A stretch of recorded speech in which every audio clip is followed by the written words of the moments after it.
Awakening in her room, Komi sees that it snowed outside and then spots Tadano and Najimi-osana down in her yard. After quickly getting dressed, Komi meets with the two outside and sees that Najimi is trying to wake Tadano up from his sleep. It turns out that Najimi was up since 3 a.m., too stimulated to go to sleep because of the snow. So they visited and bothered Tadano at 5 a.m., leading up to 6 a.m. at Komi's home. When Tadano makes a small snowman on a fence, this inspires Najimi to suggest that they all create a giant snowman together. Once the body was complete, Najimi listed off the items they'll need to finish it. Komi understands, but before she can help fetch them is left terrified by a realistic hand made of snow that Najimi created. When they finish the snowman, Komi's mum invites them in for some warm soup. Komi stays outside, builds her own tiny snowman, and places it by Tadano's. Both Najimi and Tadano then return with some warm soup for Komi and to talk. Good, right? Hey, Komi! I brought a mug of soup for you! Najimi proposes a snowball fight, attracting a large crowd. Two teams are formed, the high school team consisting of Tadano, Najimi, Agari, Ren, and Yadano versus the elementary team, Shiota, Mishizato, Saiko, Oki, and Komi. Although the elementary kids are fired up, their mood is ruined by Komi's reticence. The snowball fight begins, and Oki is the first elementary student to go down. Shiota asks Komi to throw a snowball, but she's too scared to do it, and then Saiko is the next one taken out. In his observation, Shiota gauges Najimi, Yadano, and Ren as capable fighters, but rates Tadano and Agari as average. Mishizato is then taken out, and after a dramatic moment between them, Shiota, in a fiery rage, takes out Tadano and Agari.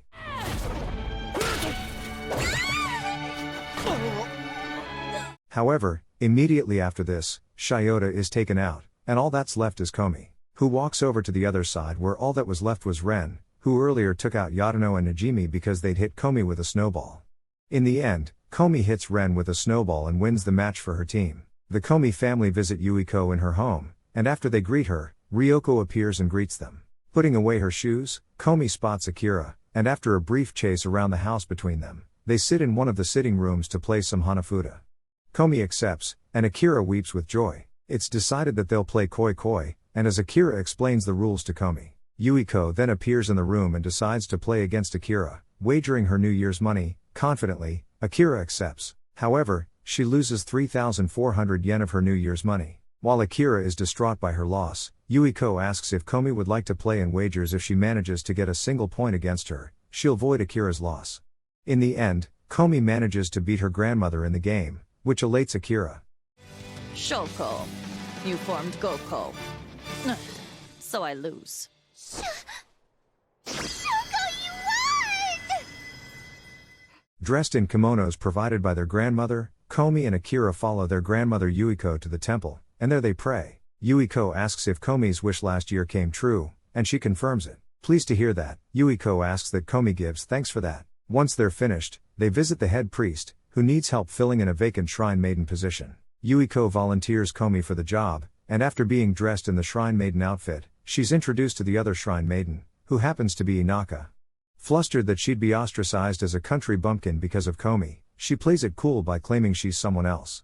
When she sees Komi trying to communicate with a customer, Inaka decides to help her out by offering her a pad of paper to write down on, and it works.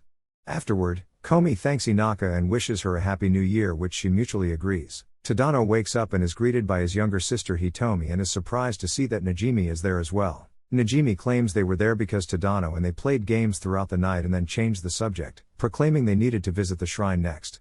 However, Tadano wants to eat his lunch, and Najimi attentively watches. I'm eating lunch right now, so could you wait? Stare. Don't stare at me. Later, Najimi tries to contact Komi and seemingly talks to her to have them meet at the shrine that afternoon, but in reality, it was an act. Next, Najimi contacts Ren, who can't come because she's in Hawaii, and Najimi lies, telling her that it's a shame since Komi was coming. Hearing this upsets Ren, and she immediately hangs up. Amaharu is contacted next and she's intensively focused on her phone game until Najimi ruins it by calling her. However, Najimi claims that she'll still come and meet them at the shrine later. Agari, who enjoys mochi, starts to choke on it when Najimi calls her. Yadano, playing badminton with her younger brother Katsuki, was about to get the upper hand on him when Najimi called her and broke her concentration. In her place, Katsuki answers the call for Yadano and says that he thinks she'll be able to go to the shrine with them afterward. Complaining that they're doing all of the work, Tadano takes over the phone calls and contacts One Mind's house, and her younger brother Kazuya answers. One Mind then scolds and whacks her brother and agrees to meet Tadano at the shrine later. Idiot! How many times do I have to tell you? Don't pick up my calls!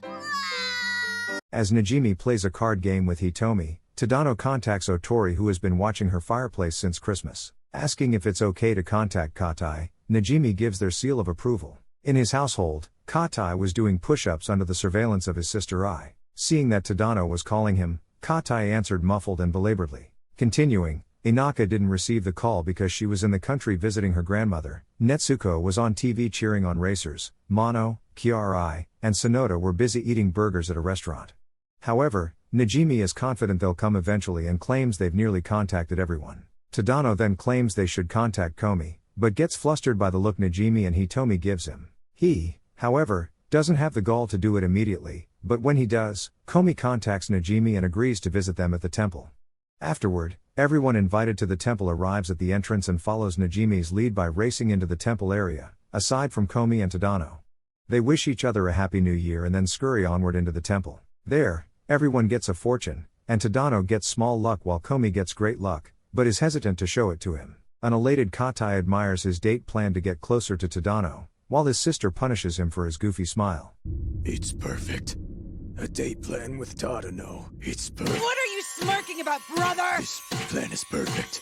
Katai planned to hang out with Tadano as he couldn't talk with him the previous day. He then accidentally contacts Tadano, but at first, he cannot ask Tadano to join him for some ice skating coherently. However, Tadano accepts the offer, but asks if he can invite others. Although Katai wanted only them to do it, he still agreed with the suggestion as a way to make more male friends. The following day, Tadano, accompanied by Komi, meets with Katai at the train station. As Tadano explains, he invited Najimi, but they couldn't come along as they were quadruple booked. Katai pulls himself together, believing that Komi was there to observe and support him, and smiles about the day plan he had set up. They then take the train to the ice rink, and there, Katai tries to lead. Allow me.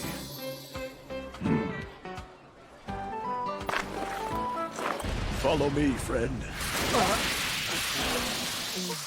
Learning that both Katai and Komi have never skated before, Tadano volunteers to teach them. During their first lesson, Tadano teaches Komi how to stop after she has trouble stopping.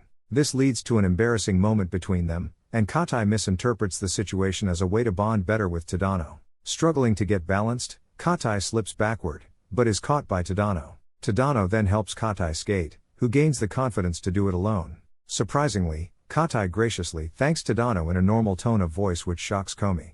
Tadano's sister Hitomi and their mother head to the hot springs, but Tadano stays behind because he has a fever. It later turns out that he has a cold and struggles to remain calm and relaxed in bed. Wanting some Pocari water and a snack, Tadano tries to contact Najimi, but instead contacts Komi accidentally. After a brief tizzy, Tadano calls Najimi, and eventually, his doorbell rings, and when he answers it, instead of Najimi it was Komi at the door.